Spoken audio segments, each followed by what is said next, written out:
Hello everyone, in this video I'm going to review about one of our bestseller book, I Love to Draw Animals. It has 120 pages and suitable for ages 3 to 12 years, and the book quality, it has 130 to 170 GSM paper and it matches international quality in terms of art and print. So kids can draw animals in 4 easy steps through this book. You can encourage your kid to trace over the outlines from step 1 to 4 to see how the picture comes together, and in space given below steps 1 and 2 your child can draw the picture as many times as he or she likes. When ready, your child can draw the picture into the scene and complete it with colors. So something very special about this book is each drawing lesson comes with a title sentence that has a fact about that particular animal, bird or insect, like elephant has big ears, tiger lives in jungle. And once done, your child can practice drawing it in the scene, color it, and tada, they have a beautiful drawing.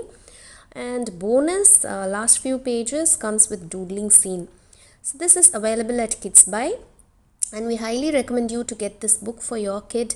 So help them learn to draw these lot of characters easily, and anyone can become a great artist with this book.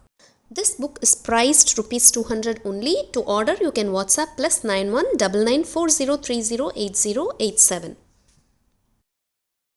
Hi guys, thanks for watching. Do like and share our videos, and please do subscribe to our channel for more such interesting and informative content.